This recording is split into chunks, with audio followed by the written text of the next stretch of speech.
Nage kanya dwani mondo miya penji nikech kuma nitie ben tie rachne. Pope Francis ne wang'iyo kaka ng'ama ne nitiere gi paro mopogore. Wawacho ni controversies. Nitiere chike kata yore mane okele kanisa kopere. Ma samoro ji ne chechgo kata ne luor godo. Kendo kopogore gi wach mane owuok e piny mar Amerika, wach maduong' ma ji osepenjo en weche mag LGBTQ kata timo hera e kind chwech machalre. Kaka kanisa mar kopere, kaka ng'ama bende wuok kuro. Bende en wach moparo ni onego beni dhi mbele kaluwore ni papa ni bende luwo machiegni tielo kata footsteps mag papa ma koro nosenindo.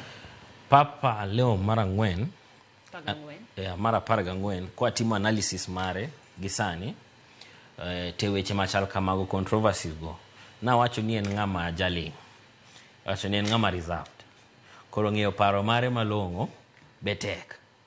To kata weche gi kano wuok ok no wuoye mang'eny, to lakini kwa neno gik mano ndiko kochakre chon, kwa neno gik mano wuoye kochakre chon, ang'e maber ni kwa ng'iyo kaka ne en koro ja bishop to kere kaka en ja cardinal, ok apar ni en ng'ama bobiro mondo owuoye e gigi oko kaka ne Pope Francis ne timo.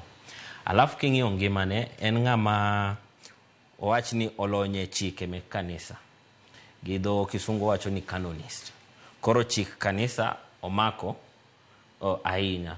Koro waneno ka en ng'ama kobo biro to obo ng'iyo ga gik matimre to compare gi gik chik kanisa. To chik mar kanisa okwedo weche mek LGBTQ. To kendo ko aneno kikelo wach mar bedo ni en ja Amerika. To kasi ng'isi chon ni jo cardinal mane wuok Amerika ne gin jok magin conservatives. Gin jok ma luwo chik mek kanisa.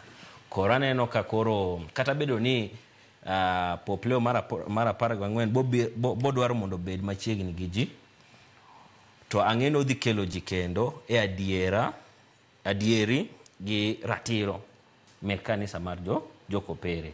Nikech aparo ni kata kineno puonjene machon gi kata kuonde mane nitie, non ng'ama nodwaro ni ji oduoge e Kristo gi adiera mar kanisa.